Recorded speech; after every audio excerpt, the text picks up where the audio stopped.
Baik, kita langsung ke Mas Ahmad. Mas Ahmad, kalau melihat kan ini dari relawan ternyata ada juga yang positif COVID-19. Sebenarnya kalau melihat kasus seperti itu, apa sih kemungkinan yang bisa terjadi? Apakah memang si relawan harus tetap stay di rumah juga, tidak boleh keluar kota?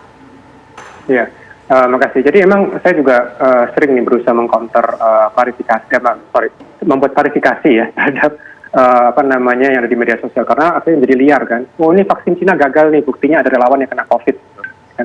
Jadi saya buatkan konten YouTube khusus untuk itu, dan masyarakat perlu tahu dalam uji klinis itu kan ada dua kelompok, kelompok placebo dan kelompok vaksin, dan kita nggak tahu yang terkena itu apa. Dan sebetulnya yang menarik kenapa kita mengadopsi uji klinisnya agak lama ya, sekitar hampir tahun gitu, karena kita mengadopsi konsep yaitu paparan alamiah gitu, bukan paparan yang deliberate, yang sengaja.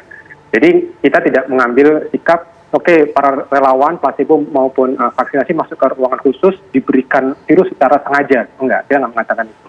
Jadi biarkan mereka secara alamiah gitu kan, secara alamiah. Nah, memang kalau secara alamiah ini jadi menarik kalau misalnya kita lihat orang ini semua yang jadi relawan di rumah semua gitu misalnya, nggak pernah kemana-mana. Ya akhirnya cara ngujinya tesnya gimana? Nggak bisa disimpulkan juga nanti ya kan.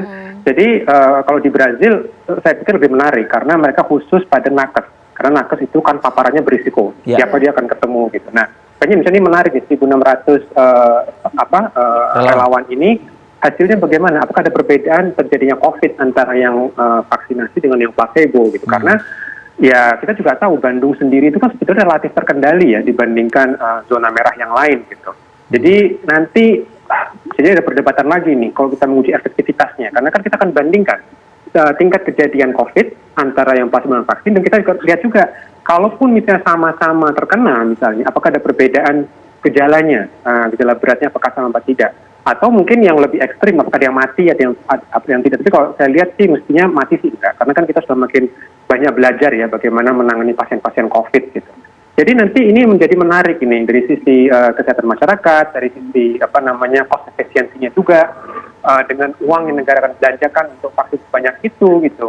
Apakah ada alternatif misalnya teknologi yang lain untuk mengendalikan ini? Gitu. Karena kita tahu Cina juga mengendalikannya bukan dengan vaksin, Vietnam juga bukan dengan vaksin, mereka bisa crash the curve gitu kan. Jadi artinya ini kita harus open ke semua possibility, dan intinya memang kita harus sabar. Karena tadi kita ini mengadopsi suatu pendekatan uji klinis yang alamiah gitu, bukan deliberate gitu. Kan ada juga nih, ada yang mengusulkan human challenge namanya. Jadi biar cepat hasilnya keluar dalam sebulan kita langsung bisa dapat kesimpulan. Ya masukkan seluruh relawan itu ke chamber khusus, berikan mereka masing-masing menghirup sejuta partikel virus gitu. Dalam tempo seminggu kita langsung tahu nih mana yang tumbang, mana yang masih sehat kan. Tapi kan kita nggak melakukan itu gitu. Kita kan sebagai manusia secara etis juga kita nggak siap, karena kita juga nggak siap dengan obatnya gitu. Makanya itu nggak bisa diburu-buru seperti ini.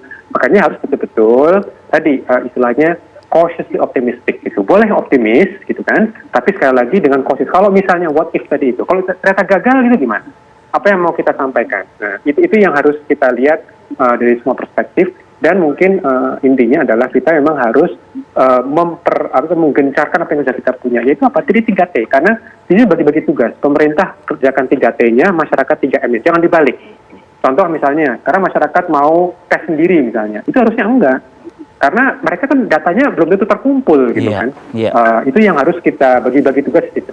Oke, Mbak Herlina sebetulnya penjelasan kepada Anda sebagai relawan ya vaksin itu Anda sebetulnya emang nggak boleh beraktivitas melebihi hal-hal yang dibatasi di pandemi ya, begitu ya?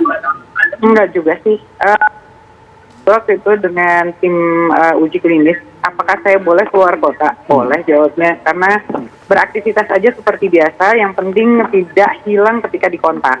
Iya. Jadi yang dikhawatirkan kan terus mereka kehilangan jejak kita gitu. Nah kalau sejauh ini kan kita dibekelin buku harian ya, yang harus diisi tiap hari. Kalau ada gejala apa harus segera dilaporkan gitu. Jadi sebetulnya itu bisa harian kalau memang ada gangguan yang terjadi pada relawan. Gitu. Tapi so far gitu tidak ada hambatan bahwa kita nggak boleh kemana-mana, enggak. Aktivitas saja seperti biasa. Bahkan kalau seperti saya gitu, kalau mau donor darah silahkan donor darah aja. Gitu. Oke. Nggak masalah.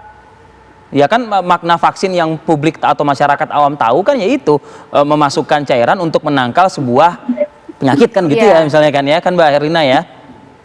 Ya artinya kan dimasukkan virus gitu kan. Iya. Virus ini bisa dilemahkan, bisa dimatikan.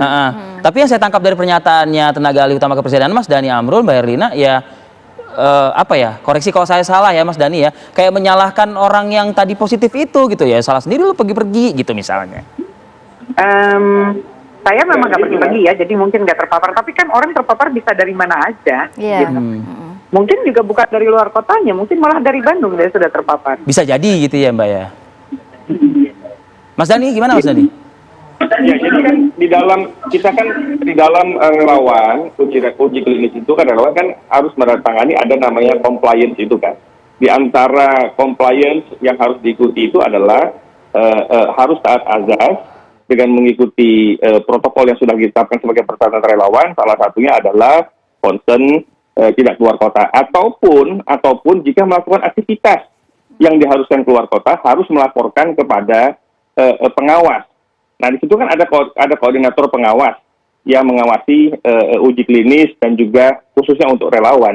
Nah, ini harus dilakukan sehingga yang tadi disampaikan Bu Herlina tadi, monitoring itu bisa dilakukan dengan intensif dan bisa dilakukan mitigasi lebih awal sehingga jelas kalau toh positif apakah dari asal ataukah dari ada transmisi dari daerah lain atau bagaimana, itu ada evaluasi dan ada justifikasi yang clear di mana core problemnya. Tapi kalau tidak melaporkan kepada pengawas ternyata itu kemudian ada penyakit-penyakit lain atau ada efek-efek lain yang ditimbulkan, tentu kan tidak bisa dimonitor dan dimitigasi lebih dini. Jadi intinya adalah compliant dengan protokolnya, compliant dengan kesepakatan antara uji klinis dengan pihak yang menguji, dan juga compliant terhadap monitoring dan pengawas yang dilakukan yang memang intensif untuk monitor itu. Jadi komunikasi harus intensif. Oke, terakhir yang tadi disampaikan Mas Ahmad, sebenarnya ini pemerintah terlihat kayak buru-buru, sedangkan mencari vaksin ini kan takes time, Mas. Apakah memang vaksin sudah siap atau memang sebenarnya keinginan dipercepat ini? Dalam arti vaksinnya sebenarnya belum siap juga begitu? Iya, vaksin sedang disiapkan dan ini finalisasi uji klinis. Lalu kemudian ini secara produksi. Tapi pemerintah juga menyiapkan plan B ya, yang tadi saya sampaikan dengan kerjasama dengan Uni Emirat, dengan Inggris, dan juga dengan produsen lain selain dari Sinovac. Itu untuk mendapatkan distribusi vaksin secara lebih cepat. Itulah yang disebut dengan plan A, plan B, dan plan C. Nah yang kedua, sudah ditekankan berkali-kali bahwa vaksin ini sebenarnya bukan ultimate goals-nya. Bukan ultimate goals, bukan berarti vaksin ini didistribusikan, disuntikan, selesailah sebuah permasalahan COVID ini, tidak. Ini bukanlah ujung dari sebuah penyelesaian permasalahan. Sehingga diperlukan yang namanya konsistensi, adaptasi kebiasaan baru. Nah, adaptasi kebiasaan baru inilah yang terus kita gaungkan. Yang tadi Pak Ahmad sampaikan tadi, kalau kita rakyat bicaranya adalah 3M, pemerintah adalah 3T. Ini akan terus dilakukan. Tidak ada vaksin cepat atau lambatnya vaksin. Ini akan terus dilakukan. Jadi adanya vaksin tidak merubah tentang mekanisme adaptasi kebiasaan baru. Cuman masyarakat lebih confidence untuk melakukan kegiatan dengan lebih produktif, aman, dan sehat. Baik, terima kasih Mas Dhani Amrul Hidan. Mas Ahmad Timo, terima kasih ya Mas. Tetap terus diawasi. Salam sehat selalu. Mbak Herlina, terima kasih. Salam sehat juga buat Mbak Herlina. Sama-sama. Assalamualaikum warahmatullahi wabarakatuh. Baik, tapi kita tetap optimis ya mengenai vaksin ini, walaupun tetap harus mengedepankan protokol kesehatan. Diingetin lagi, Vi, 3M ya. Untuk masyarakat, kemudian juga tetap jaga imunitas dan juga tetap berdoa ya. Jadi ikhtiar jalan, doa jalan gitu. 3M ya. Dan ingat juga pesan ibu. Ya, gitu. Itu lagi. Kita masih ada satu segmen terakhir, kita akan kembali usai jeda berikut ini.